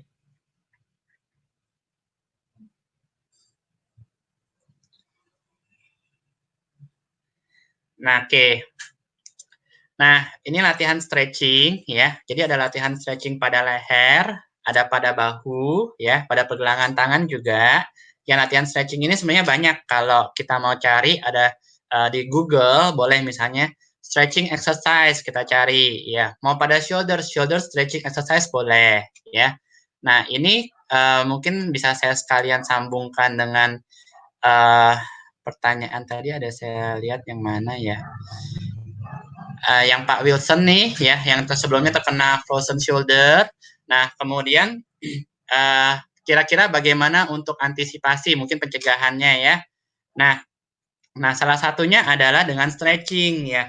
Jadi harus sering-sering juga bahunya ini di stretching ya. Karena kalau orang yang sudah terkena frozen shoulder, sudah ada cedera, maka kemungkinan dia kaku itu lebih tinggi. Dan kalau misalnya dia kaku, kemudian ditambah lagi dengan aktivitas ya, bermain piano biasanya sih jarang sih sampai ke bahu ya. Tapi mungkin saya angkat-angkat atau ya angkat-angkat gitu ya. Nah, itu akan bisa meningkatkan risiko untuk cedera bahu lebih lanjut ya. Nah, bermain piano itu jarang, ya walaupun bisa juga, tapi jarang untuk menimbulkan masalah bahu, yang adalah kalau ada masalah bahu, dia akan mempengaruhi performa dari bermain pianonya. Nah, bagaimana kalau misal frozen shoulder-nya masih ada, ya untuk bermainnya bagaimana? Ya otomatis harus dituntaskan dulu, ya dituntaskan dulu, dan kemudian nanti kita lihat juga, ya bahunya bagaimana, apakah bisa sampai full seperti sebelumnya, atau misalnya ada keterbatasan. Kalau ada keterbatasan mungkin nanti bisa bekerja sama juga dengan guru musiknya, ya, untuk menentukan kira-kira lagu apa yang bisa dimainkan, atau lagu apa yang kira-kira harus dihindari atau butuh latihan lebih lanjut. Slide berikutnya. Nah, boleh tolong besarkan? Iya. Nah, ini tadi yang saya bilang proprioseptif ya, sekaligus juga pertanyaan dari Pak Royke ya.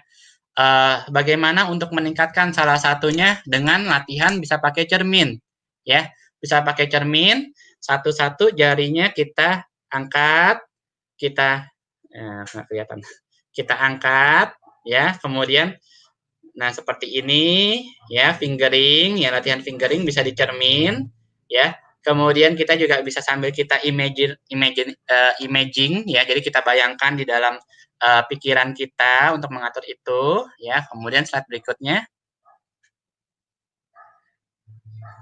Slide berikutnya, ya. Oke, ya.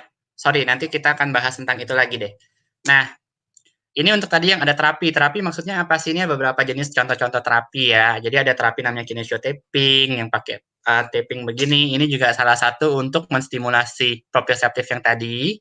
Ini ada parafin bath ya kalau misalnya ada nyeri sebagainya. Kemudian ada laser, infrared dan sebagainya. Slide berikutnya. Nah, kalau pada masalah pinggang atau leher bisa juga dengan terapi traksi ya. Kebetulan kita pakai ada yang namanya DTS ya. Nah, ini kita pakai komputer ya, bisa mengatur untuk dosisnya. Slide berikutnya. Nah, ini yang tadi ya. Untuk juga yang masalah pada otak, yang untuk dystonia, ya kita bisa ada namanya transcranial magnetic stimulation. Jadi kita stimulasi pakai magnet untuk di otaknya, ya untuk supaya tadi kalau misalnya ada masalah gangguan koordinasi pada jarinya, ya kalau berat sekali ini kita kerjakan, ya. Tapi kalau misalnya enggak, yang bisa dengan latihan-latihan yang tadi, misalnya dengan mirror, ya, dan latihan proprioseptif yang nanti akan saya jelaskan lagi. Slide berikutnya. Nah, ini juga bisa dilakukan, tapi harus ingat nih, harus oleh dokter atau yang ahli, ya, dan harus setelah memahami kondisi pasien, bagaimana foto ronsennya, bagaimana kondisi kestabilan dari tulang belakangnya. Kita tahu yang dulu pernah ada ya kasus chiropractor yang menyebabkan pasien meninggal ya, jadi memang harus hati-hati. Jadi sesuai indikasi dan kontraindikasi. Slide berikutnya. Nah, obat-obatan ya bisa dengan makan atau injeksi ya. Nah, saat ini udah ada USG. USG tadi selain kita melihat bagaimana kondisi otot tulang sendi, kita bisa juga meng-guide. Artinya kita menuntun supaya injeksinya itu tepat pada sasaran, ya. Yang kita injeksi bisa anti radang, anti nyeri, atau botox. Botox ini pada tadi musician dystonia yang tadi, ya, yang ketika digerakkan ini kok jarinya jadi kaku, nggak bisa kita kontrol gitu ya. Nah, kadang yang si otot yang kaku itu bisa kita botox. Walaupun dari penelitian, ya, biasanya kalau artis-artis performance begini nggak terlalu suka ya dengan botox karena dia akan mengurangi performanya. Slide berikutnya. Terapi regeneratif ini ya artinya kita meregenerasi. Jadi kalau misalnya jaringannya itu udah rusak atau karena usia kemudian sendi-sendi kita udah menurun fungsinya. Nah, kita sekarang ada namanya terapi untuk kita meregenerasi, mengembalikan fungsinya seperti mungkin nggak seperti sebelumnya tapi mendekati ya. Kita bisa pakai di sini ada namanya proloterapi, kita pakai cairan dextrosa. Kita bisa juga dengan terapi dengan terapi shockwave namanya ya, atau kita bisa juga dengan faktor pertumbuhan dari darah namanya PRP, platelet rich plasma. Jadi kita ambil dari darahnya itu kemudian nanti kita ekstrak faktor pertumbuhannya ya, kemudian kita injeksi ke jaringan yang mengalami kerusakan. Nanti si faktor pertumbuhan dari darah yang kita ekstrak itu nanti akan menstimulasi terjadinya penyembuhan atau regenerasi. Slide. Nah, ini bagaimana cara pencegahannya. Slide berikutnya. Nah, sebelumnya saya disclaimer dulu nih ya. Jadi, Dr. Ferius kan bukan guru piano. Dr. Fedius kan bukan pianis gitu kan. Nah, jadi yang saya anjurkan ini bukan dari sisi pedagogis ya, tapi dari segi medis ya. Akan mungkin bisa nggak terlalu klop ya. Nah, tapi yang saya jelaskan ini lebih ke arah medis, nanti bagaimana guru piano ke muridnya, itu bagaimana nanti menyesuaikannya. Nah, ini ada namanya kurva normal distribution. Jadi bahwa di masyarakat ini pasti ada distribusi di mana yang rata-rata itu lebih tinggi. Nah, ini juga nanti jangan bingung kalau slide berikutnya. Iya, nah kita lihat ini siapa ya. Yang sebelah kanan itu Horowitz ya. Kita lihat main pianonya kok posisinya seperti itu gitu ya. Kalau saya yang main seperti ini sama guru piano saya udah diselekat nih ke tangannya. Tapi kalau Horowitz enggak, didiemin aja, malah mainnya jago gitu kan. Kok bisa seperti itu? Nah, ini yang tadi saya bilang. Ini yang di luar dari rata-rata ya, dan kita nggak ngomongin itu. Yang sebelah kiri ini Glenn Gould ya. Posisinya seperti itu juga karena sebelumnya kan pernah ada cedera back ya. Nah, posisinya seperti itu, kok mainnya bisa bagus, kok bisa nggak cedera dua orang ini gitu ya. Nah, karena yang memang itu bukan kasus yang rata-rata yang kita bicarakan. Slide berikutnya. Betul, dan juga Horowitz kan kemana-mana konser pakai piano sendiri ya, yang sudah Nah, diatur sendiri tuh beban dari tutsnya. Jadinya kemana-mana dia harus selalu bawa pianonya yang 3 meter itu kemana-mana. Jadinya ya ya mungkin karena itu juga salah satu dok. betul. Nah, benar Pak Michael nih, ya nyambung nih nanti di sini nih. Ya, nah sekarang faktor risiko untuk cedera apa? Pertama, postur yang kurang baik, waktu latihan yang mendadak meningkat, tadi yang tiba-tiba mau ujian, tiba-tiba latihan, waktu istirahat yang kurang, sesi latihan yang panjang, kesalahan teknis, kondisi fisik yang kurang nih. Ini penting lagi juga, ya banyak orang berpikir, kan main piano cuma tangan doang gitu kan. Nah, sebenarnya secara umum, kebugaran secara umum pun juga penting ya, terutama untuk otot-otot yang di tadi yang leher, punggung, pinggang ya, kita sebutnya otot-otot core. Pemanasan yang kurang, nah instrumen step up ini yang tadi Pak Michael sudah ngomongin ya. Jadi salah satu mungkin perbedaan antara pianis dengan violinis, dengan flutis gitu ya, adalah apa? Kita nggak bisa membawa alat musik sendiri ya, mungkin hanya Vladimir Horowitz ya yang punya privilege seperti itu gitu ya. Nah, kita kadang-kadang ketika mau konser di mana, pianonya beda, ya. Nah, ini juga merupakan salah satu faktor risiko cedera. Nah, kursi yang kurang tepat, ya, sama performance anxiety yang tadi ya. Slide berikutnya. Nah, postur. Nah, postur yang tepat bagaimana? Nah, balik lagi, ini adalah suatu hal yang medis atau biomekanis, ya. Mungkin pada ketika mengajarkan ke murid mungkin akan beda, ya. Kenapa? Karena kita nggak mungkin suruh murid seperti robot duduknya. Pasti dia akan bergerak, pasti dia akan bagaimana supaya musikalitasnya bagus, gitu ya. Nah, tapi secara medis seperti ini, ya. Nah, kadang-kadang kalau pada lanjut usia, ini tadi ada yang nanya dengan usia, ya. Nah, masalah pada mata, ya. Jadi jangan sampai kelupaan. Kadang ada masalah pada mata, kemudian ketika dia membaca not, dia mencondongkan lehernya ke depan. Nah, ini kemudian jadi masalah pada leher. Nah, jadi harus satu, kalau misalnya ada masalah pada mata, diusahakan kacamatanya dipakai. Kalau misalnya masih belum juga jelas melihat, mungkin bisa printnya ya, mungkin bisa note musiknya itu diperbesar ya, sehingga tetap posisi dari leher itu tetap sesuai. Slide berikutnya. Saya bilang ya ada kebugaran kardiorespirasi ya. Jadi latihan moderat seperti jalan, berenang, sepeda ini bagus ya. Satu, untuk otot kita juga endurance-nya lebih bagus. Kedua, untuk tadi anxiety ya, untuk anxiety juga bisa mengurangi. Kemudian ada latihan core yang tadi ya, yang di pinggang, perut, dada. Ini juga bagus. Kenapa? Karena tadi saya bilang bahwa endurance dari core ini pada pianis itu harus kuat. Ya, kemudian latihan peregangan, latihan beban, dan selanjutnya. Nah, latihan pemanasan bisa latihan proprioseptif yang tadi ya. Jadi mengenali posisi tangan kita pada piano, mengenali gerakan-gerakan satu persatu ya, jari-jarinya, kemudian latihan fleksibilitas ya, latihan endurance untuk otot tangan dan jari. Slide berikutnya. Nah, Untuk mengatasi cemas, ya, kadang diperlukan latihan pernapasan atau meditasi, ya. Panggungnya harus kenalin dulu sama piano, ya. Jadi piano atau keyboardnya sebelum bermain kita harus latihan dulu di situ. Kita mengenali dulu bagaimana beratnya, ya. Nah, kemudian baru kemudian akan mengurangi risiko dari cedera. Oke, slide berikutnya. Ya, demikian mungkin dari saya. Mungkin ada yang mau ditanya? Yes, terima kasih Dok Ferius untuk sesinya, penjelasannya sangat komprehensif ya teman-teman ya. Oke, saat ini kita sudahi untuk sesi presentasinya. Silakan kalau misalnya ada pertanyaan dicantumkan ya di bagian sini. Nah, di bagian live chat silakan diketik di sana.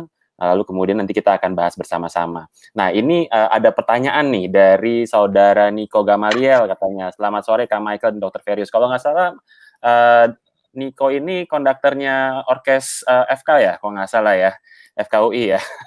Pernah lihat fotonya ya. Saya pipe organist dan kebetulan juga mahasiswa FKUI tingkat 3. Nah, saya ingin bertanya, pada kaitannya dengan organ pipa yang juga melibatkan 2 kaki, setting register yang letaknya jauh dan sebagainya, apa saja kira-kira kemungkinan gangguan pada organis, mungkin lebih khususnya pada kaki nih. Mungkin Dr. Ferius bisa bantu menjawab, Dok. Oke, ya terima kasih Niko. Ya, untuk pipe organis memang dia akan lebih banyak kakinya bermain. Ya, nah jadi apa? Jadi ada problem misal pada pergelangan kaki itu namanya ada Achilles. Ya, kalau untuk yang kedokteran tahu ya. Jadi ada namanya tendon Achilles itu daerah pergelangan kaki. Ya, nah daerah situ dia bisa saja terjadi ada yang namanya entesopati. Entesopati itu jadi ketika dia menempel pada tulang, ya, karena si otot ini kan dia gerak, dia tarik terus nih. Jadi gimana ya? Jadi misalnya, ini kayak kaki nih, ini kaki, ya. Terus kemudian kan dia pasti akan gerak, ya, gerak ke bawah begini. Nah, si otot ini dia akan tarik di bawah, ya, kebayang nggak? Jadi ada kayak tali di bawah, dia akan tarik ke bawah. Nah, kalau misalnya peregangannya kurang, ya, maka force-nya itu, tenaganya itu dia akan langsung ke si tendon ini, akan langsung ke si tali ini. Tali ini kemudian dia akan gesek dan bisa terjadi peradangan, ya. Nah, itu harus hati-hati juga, ya. Mungkin harus juga latihan stretching yang melibatkan pergelangan kaki, ya. Jadi kalau mau cari gambarnya ada namanya gastrocnemius stretching, ya. Kalau yang kedokteran tahu ada otot namanya gastrocnemius, ya. Nah, bisa cari gastrocnemius stretching, ya. Atau Achilles stretching, ya, itu bisa untuk yang di kakinya, ya. Nah, kemudian kalau masih muda biasanya sih pinggulnya juga masih bagus, tapi kalau udah lanjut usia, ya, nah itu pinggulnya biasanya udah ada masalah.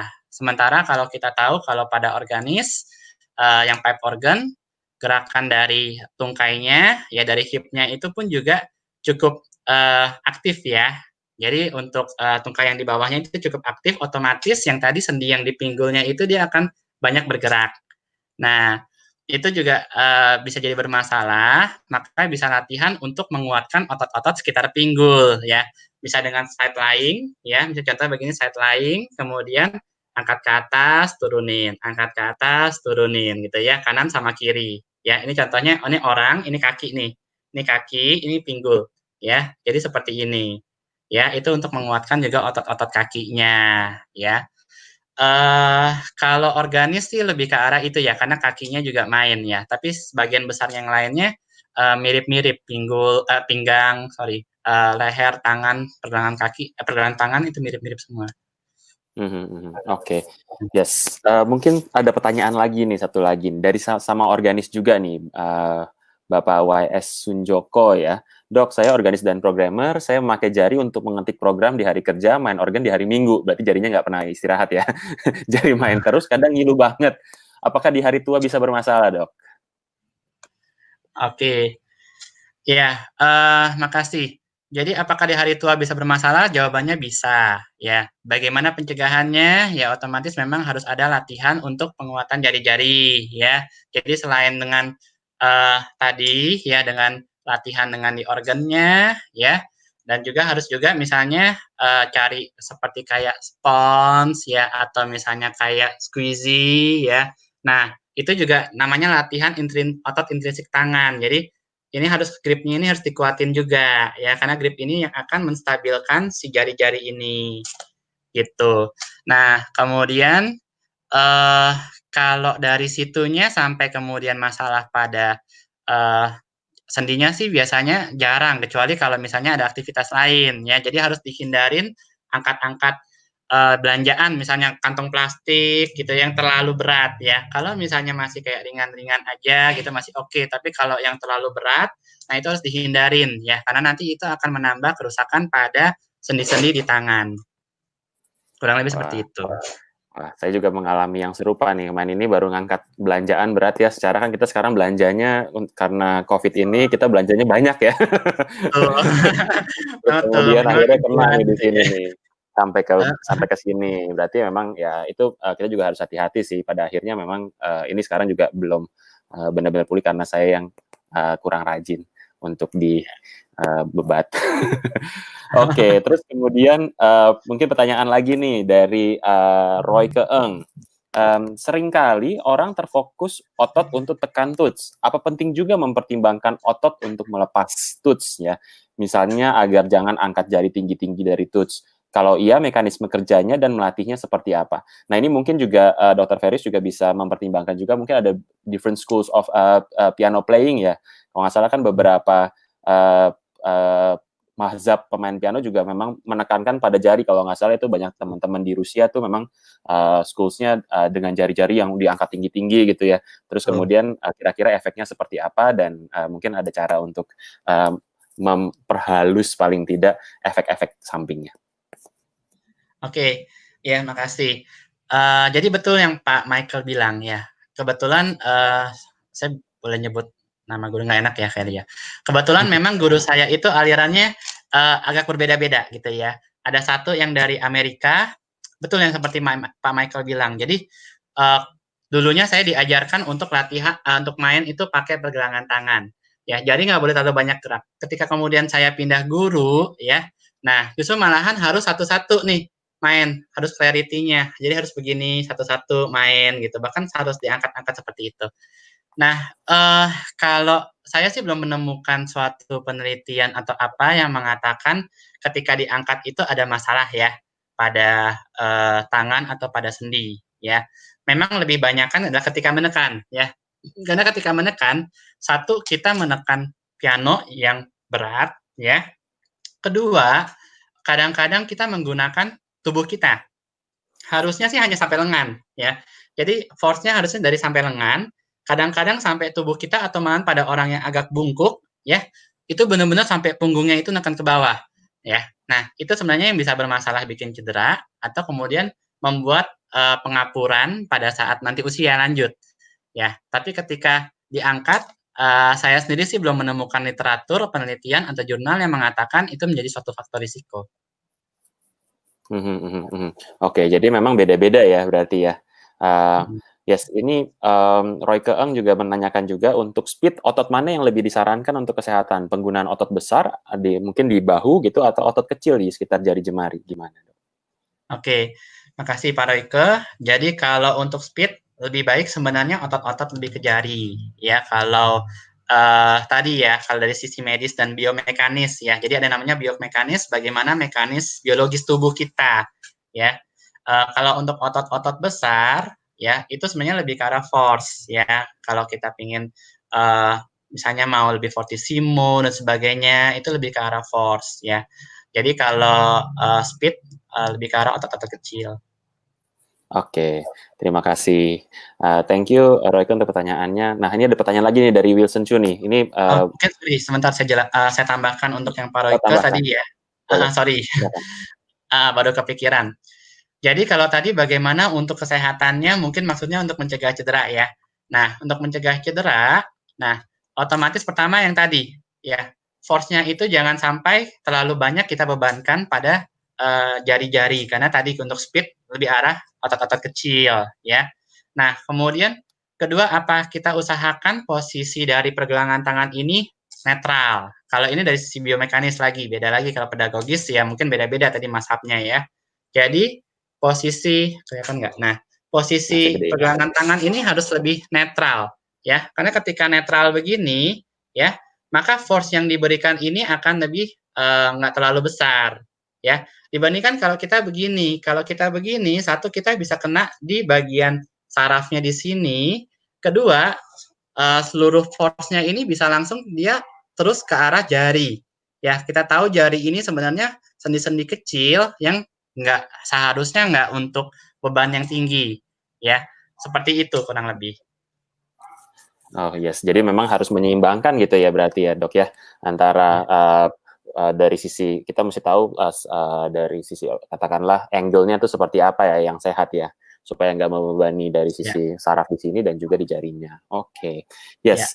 Lalu kemudian ini ada dari Pak dosen di China nih ya, Pak Wilson, dosen piano. Pertanyaannya, dok satu lagi, kira-kira sebagai pianis boleh tidak membunyikan bunyi jari kretek-kretek begitu? Saya juga seneng tuh. Ada hubungannya dengan injury nggak? Sampai leher juga bisa kadang merasa kaku gitu. Nah itu gimana? Iya. Oke, makasih pertanyaannya. Jadi kalau bunyi kretek-kretek ya sebenarnya itu bukan dari sendi ya, bukan dari sendi-sendi yang bergesekan ya. Dari penelitian itu ternyata di sendi kita itu ya itu ada namanya bubble ya. Jadi ada kayak gelembung udara ya. Nah, gelembung udara itu yang popping. Pop pop pop pop pop sebenarnya seperti itu ya. Nah, itu penanda sebenarnya kita punya sendi itu udah ada masalah yang nggak seperti yang kalau yang sebelumnya gitu ya. Kalau anak-anak kecil kan jarang. Biasanya kalau udah semakin usia semakin ke sini akan lebih semakin sering atau kalau sering dipakai. Nah, apakah boleh atau tidak? Ya, kalau di bidang kedokteran sebenarnya masih ada kontroversi ya. Jadi ada penelitian yang mengatakan nggak masalah kok ya karena setelah kita teliti sampai ke depan ya, ternyata itu nggak menambah risiko untuk terjadinya peradangan sendi atau pengapuran sendi gitu loh ya. Tapi ada juga yang menyatakan jangan ya, karena kalau semakin sering kita lakukan, si bubble ini akan makin banyak dan kalau bubble ini makin banyak, artinya kualitas sendi kita akan makin menurun ya. Dan ini dari perspektifnya seperti itu ya. Karena kita sendiri lihat kalau misalnya kita sering seperti itu, pasti akan jadi makin sering, akan makin semakin lebih cepat gitu loh. Biasanya mungkin yang seperti itu sehari sekali, berikutnya mungkin menjadi sehari 2 kali, sehari 3 kali, akan jadi semakin cepat gitu. Kalau saya sendiri Oke, pribadi, kalau pasien nanya sama saya akan lebih cenderung jangan, ya. Jangan seperti itu. Kalau misalnya mau digerakin atau kaku, gerakinnya pelan-pelan aja. Ya, atau misalnya pada leher gerakinnya pelan-pelan aja gini. Jangan krok krok, jangan gitu. Ya, nanti malah menambah risiko pada sendinya. oke, thank you dok. Mungkin saya pertanyaan lagi nih ya, lanjutannya ya. Uh, dari Sforzando bertanya nih, selamat sore dok, saya mau tanya apakah latihan piano bisa mengakibatkan pembentukan ganglion di pergelangan tangan bagian bawah? Gimana tuh dok? Ganglion seperti apa? Oke. Ya, makasih pertanyaannya. Ini benar juga ya. Biasanya paling sering kita ketemukan ini di pergelangan tangan ya. Pergelangan tangan ya. Dan biasanya sebenarnya lebih sering di bagian sini ya. Kita sebutnya radial ya. Kenapa? Karena pemain piano itu biasanya dia akan main ke arah kelingking ya. Jadi biasanya kita ketemu itu di bagian-bagian jempol, bisa di atas, bisa di samping gitu ya, lebih sering di atas. Ganglion ini apa sih? Ganglion ini adalah suatu cairan sendi ya. Cairan sendi, kalau sendi itu kan tadi kan ada sambungan antara dua tulang ya. Di antara dua tulang ini dia ada kayak pelumas, ada cairan ya. Nah, cairan sendi ini dia bisa keluar ya dan kemudian dia bikin semacam kista, semacam balon ya. Nah, makanya bisa diraba ini kok ada kayak balon, ada kayak benjolan ya. Kedua juga bisa dari selubung dari otot ya. Kita tahu kalau bukan otot sebenarnya tendon. Tendon itu bagian dari otot ya. Tendon ini dia ada selubungnya dan ada cairan juga. Nah, cairan ini pun juga bisa keluar jadi kayak balon ya, semacam kayak kista gitu. Nah, itu juga bisa disebut sebagai ganglion ya. Nah, apakah bisa terjadi? Pasti bisa. Ya, kenapa? Karena dari gerakan-gerakan seperti tadi. Nah, jadi bagaimana cara untuk pencegahannya? Secara medis, ya tentu saja kita jangan stretching terlalu terlalu berlebihan ya pada saat bermain piano ya. Nah, kadang agak susah pada orang yang tangannya kecil ya. Pada tangannya kecil agak susah. Nah, ya ini mungkin nanti masalah teknis ya dengan gurunya bagaimana ya. Ada juga kalau di luar negeri itu ada penelitiannya agak sedikit unik sih ya. Dia meneliti apa? Meneliti ukuran piano. Jadi dia bikin piano yang ukurannya lebih kecil. Ya, kalau kita kan ukuran dari C sampai ke C itu kan kurang lebih 188 mm ya. Nah, dia bikin dari C ke C itu 174 mm. Dan ternyata memang untuk faktor risiko cedera dan untuk nyeri pada kita-kita yang dari Asia yang tangannya kecil itu ternyata lebih rendah gitu. Nah, walaupun kalau mulai dari tahun saya agak lupa 1800 atau 1700 ya, piano kan semua standar ya, gitu. Nah, balik lagi kalau misalnya memang nanti diterima oleh kalangan musisi bahwa ada piano dengan ukuran-ukuran berbeda, apalagi untuk orang Asia dan sebagainya, bagus sekali sih, gitu. Tapi kalau misalnya enggak, ya bagaimana caranya supaya si sendi ini enggak terlalu stretch, terlalu teregang. Yes, piano Asia tuh, itu mungkin salah satu request kali ya saat ini ya.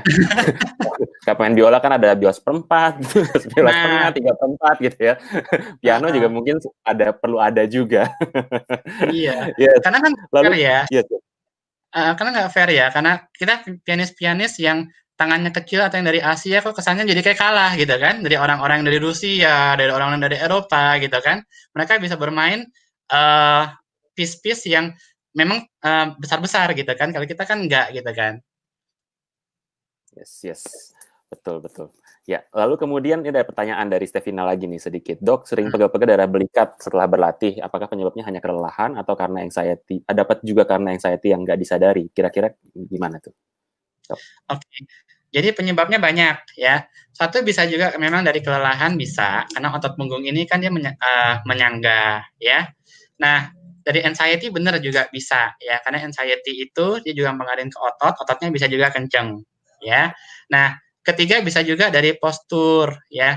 Kenapa? Kalau otot belikat ini ya, kalau kita posisinya agak bungkuk begini, otot belikat itu dia akan ke stretch, akan teregang ya. Nah, teregang otomatis kemudian dia kontraksi untuk posisi biasa, untuk menyangga, dia jadi nggak maksimal ya. Nah, itu bisa menyebabkan nyeri ya. Nah, bisa juga faktor lain, misalnya apa? Apakah ada jepitan saraf tidak di tulang belakang yang di punggung, tulang belakang yang di punggung. Nah, apakah ada jepitan saraf atau tidak? Ya, itu juga bisa menyebabkan masalah pada di daerah-daerah punggung ya. Nah, atau satu juga jangan sampai kelupaan. Saya sering sekali ketemu pasien itu apa masalahnya vitamin D ya. Nah, jadi masalah-masalah seperti itu udah kemana-mana, udah di terapi, udah apa nggak ada perbaikan. Ke saya cek vitamin D. Vitamin D itu normalnya 30, ternyata cuma 15, cuma 10 gitu. Ya. Nah, bisa juga dari situ, dari masalah asupan, ya. Gitu, seperti itu kurang lebih. Oke. Lalu kemudian mungkin ini 3 pertanyaan terakhir ya, kita udah menjelang waktu berbuka ini. Oke, dari Dokter Febriani. Dok, kapan keluhan pasca latihan bisa kita abaikan dan kapan harus kita cek ke dokter untuk mencegah cedera lebih lanjut dan ke dokter spesialis mana? Nah, ini Oke. mungkin macam-macam nih ya pasca latihan apa nih ya? Kalau boleh tahu. Iya, makasih Dokter Febriani atas pertanyaannya ya. Mungkin konteksnya ke arah piano ya. Nah, ke arah piano yang 3 tadi ya. Pertama, setelah latihan, pertama adalah gejalanya dulu ya kan. Kalau misalnya habis latihan nggak ada masalah, nggak ada gejala apa-apa ya berarti kan nggak ada masalah. Tapi kalau ketika latihan ada nyeri ya, ada nyeri kemudian kita stop, kita nggak bermain, nyerinya hilang. Nah, itu boleh aja, oh mungkin ini cuma karena kita kecapean atau postur atau posisi, coba dianalisis ulang ya.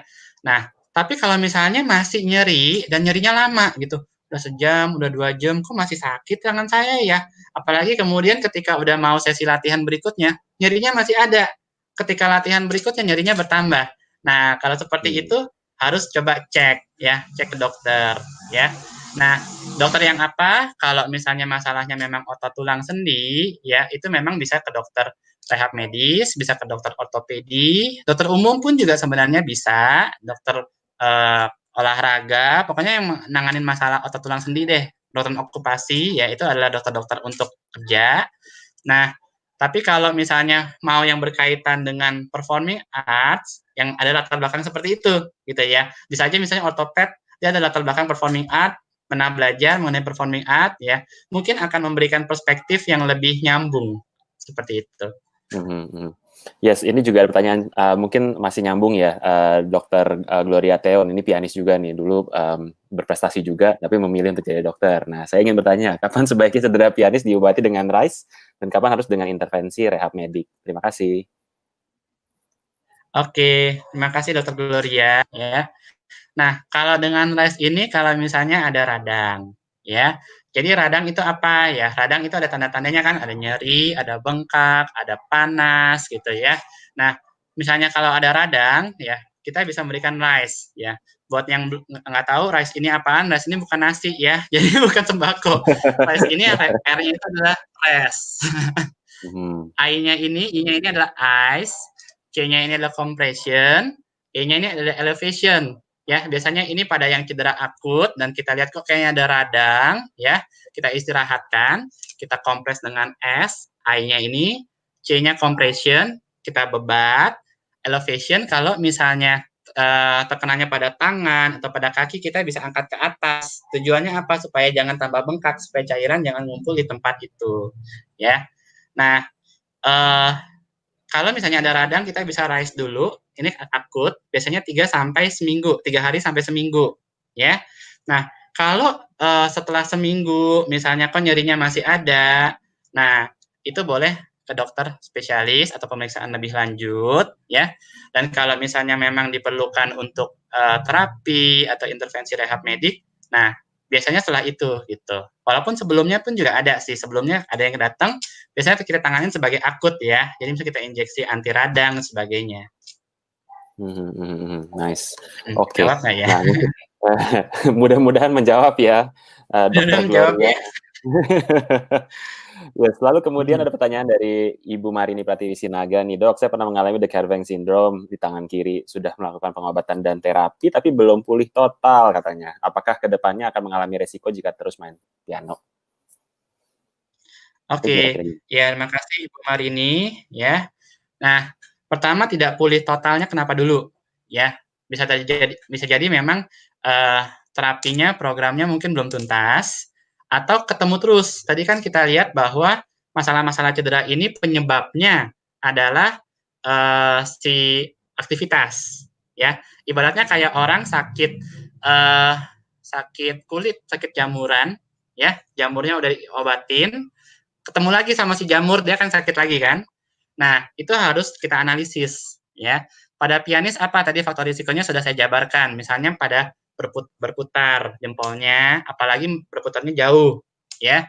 Nah, apakah Ibu Marini ini masih terus-menerus melakukan seperti itu, ya? Kalau masih melakukan seperti itu, otomatis pasti nggak tuntas, ya. Terus kemudian tadi maaf pertanyaannya apa? Sorry. Saya ulang lagi ya. Oke. Nah, ini belum pulih total akan punya resiko apa enggak gitu ya? Oke, resiko. Risikonya pasti ada, ya. Apalagi kalau nggak pulih total, artinya si tendon tadi, si tali yang tadinya mau nyembuh, tapi belum total, ya. Nah, kalaupun misalnya total pun juga ada penelitian mengatakan kualitasnya akan tidak sama dengan sebelum cedera. Nah, jadinya tetap harus hati-hati. Oke. Mungkin juga harus ada intervensi terhadap repertoarnya juga berarti ya, kalau misalnya dia ada perputaran jari segala macam yang harus dihindarkan, berarti memang harus memilih karya-karya yang juga ramah gitu terhadap kondisi yang sudah ada gitu ya. Ya. Berarti ya mungkin salah satunya. Oke, lalu kemudian mungkin pertanyaan terakhir ya untuk sore hari ini dari dokter senior kita, Dokter Nuri. Nah, ada pemanasan dengan stretching. Main piano kan lama, apakah perlu pendinginan juga gitu? Bagaimana Dok? Ferius? Oke. Baik, ya. Terima kasih Dokter Nuri pertanyaannya. Ya, memang benar. Jadi untuk pendinginan sebenarnya perlu juga, ya. Jadi biasanya setelah udah bermain, kalau dalam konser itu biasanya dia udah ada diatur gitu ya. Untuk yang terakhir-terakhir mungkin main lagunya itu yang lebih ringan ya, seperti itu, atau yang lebih calm ya. Nah, pendinginan seperti itu biasanya gitu. Atau ada juga dalam satu konser dia mainnya memang tekniknya kenceng terus gitu ya. Nah, tapi kemudian setelahnya mungkin di belakang panggung atau apa ya, dia juga ada misalnya untuk stretching ya. Terus kemudian bisa juga dengan tangannya digerakkan seperti ini tanpa ada sorry kelihatan nggak ya? Jadi kayak dikibas-kibaskan gitu ya. Ini sih pun juga sebenarnya salah satu bentuk dari pendinginan sebenarnya. Jadi si otot-otot yang tadinya kenceng pelan-pelan kemudian kita stretching ya, dan kemudian sirkulasinya juga nggak langsung kita stop. Jadi maksudnya kita nggak langsung kita diamkan, tapi masih kita gerakkan walaupun nggak dengan piano. Nah supaya metabolit yang dari otot itu tetap terbuang. Kurang lebih seperti itu. Yes, yes. Berarti memang pendinginan juga penting ya. Tapi mungkin bentuk pendinginannya bisa macam-macam begitu ya, Dok ya. Bisa dengan gerakan atau dengan stretching juga ataupun juga pemilihan karya. Kalau misalnya pada saat pertunjukan bagaimana membalance karya yang berat gitu secara fisik gitu, mana juga yang mungkin harus diselingi ataupun juga diakhiri dengan karya yang sedikit memberikan waktu supaya ada pendinginannya. Oke. Hari sudah menunjukkan pukul 17.35. Terima kasih banyak sudah hadir di sesi kita pada malam hari ini. Kita berikan tepuk tangan ya sore ini kepada Dr. Ferius, luar biasa. Terima kasih banyak untuk berbagi ilmu dan juga berbagi pengetahuannya untuk kita semua. Mudah-mudahan bermanfaat buat teman-teman. Terima kasih juga untuk para penonton, teman-teman, audiens yang sudah hadir di sini lewat live streaming, ada 32 orang. Terima kasih banyak untuk waktunya. Moga-moga kita bisa melaksanakan live streaming seperti ini lebih rutin, dan juga kita akan membahas banyak hal, mulai dari kesehatan, lalu kemudian juga mungkin praktisi dari segi musik seperti apa. Nanti kita akan lebih banyak bicara ke arah sana. Oke. Saya mungkin akan sedikit menutup ya untuk sedikit donasi. Lagi saya ingatkan untuk donasi kita untuk mensupport kegiatan ini, Anda bisa mendonasikan ke OVO ya dengan nomor yang tertera di layar. 100% akan kami sumbangkan untuk kebutuhan penanggulangan COVID-19. Nah ini kami undang Bapak Ibu untuk bisa mentransfer lewat OVO ke 0815 14 876 111. Nah sekali lagi saya ingin mengucapkan banyak terima kasih ke Dr. Ferius. Mungkin ada kata penutup, Dok, sebelum kita benar-benar closing. Ya, kata penutup apa ya? Ya, sebelum saya mengucapkan terima kasih ya kepada Pak Mike ya. Pak Mike ini saya kenal di Facebook sebenarnya. Saya suka kadang-kadang lihat saya di Facebook ini. Kemudian ini kelihatannya ini apa karakternya oke sebagainya gitu. Saya melihat Pak Mike ini kan di Mahawaritra, di konduktor, kemudian saya add di Facebook dan ternyata istrinya pun juga teman saya, jadi ternyata ya. Nah, jadi saya pernah ngobrol dengan Pak Mike ini untuk kita membuat namanya Performing Art Medicine ya. Jadi yang tadi yang saya cerita ya, di mana di Indonesia itu masih belum ada ya. Di luar negeri udah sangat berkembang ya. Sementara kalau di dalam negeri seniman-seniman kita bingung nih mau kemana ya. Apalagi di kita ini kan juga ada tradisional ya, seniman tradisional ya yang juga memang perlu kita perhatikan untuk bagaimana kondisi kesehatannya supaya tetap masih bisa terus berkarya. Nah, mudah-mudahan apa yang saya sampaikan ini bermanfaat ya, dan kemudian mudah-mudahan ya mungkin kalau ada yang tertarik juga bisa join, bisa bareng-bareng karena untuk Performing Art Medicine ini bukan cuma dokter. Kita nggak bisa berdiri sendiri, harus dengan guru-guru musik. Ya, bagaimanapun nanti pasien-pasien kita itu harus dengan guru-guru musik juga untuk bagaimana trainingnya, ya. Nah, paling dari saya seperti itu. Oke, terima kasih Dr. Ferius. Nah, kalau misalnya mau cari Dr. Ferius, bisa ke Flex Free Clinic, bisa juga ke Hermina Kemayoran. Bisa kemana lagi, Dok? Saya di Gading Pluit juga, ada klinik SMC namanya Smart Man Center, yang tadi ada mengenai TMS, yang magnetik itu di sana. ya. Oke oke. Yes, terima kasih Dokter Ferius untuk informasinya. Terima Thank you kasih. semuanya, kita sudahi untuk live streaming hari ini, moga-moga bermanfaat. Kalau misalnya mungkin ada teman-teman yang ingin melihat, ataupun mungkin murid-murid atau orang tua murid yang ingin menanyakan, atau ingin melihatlah paling tidak informasi tentang kesehatan ini, video ini akan tetap tersedia di YouTube channel ini, silakan nanti tinggal di-share aja link-nya ya untuk, Bapak Ibu ataupun juga kepada orang tua murid ataupun kepada, adik-adik sekalian. Oke, terima kasih banyak untuk waktunya. Oke, terima Selamat kasih berbuka Pak puasa, Michael. selamat malam, dan tetap stay healthy ya semua ya. Selamat malam, Ya, bye-bye. selamat malam.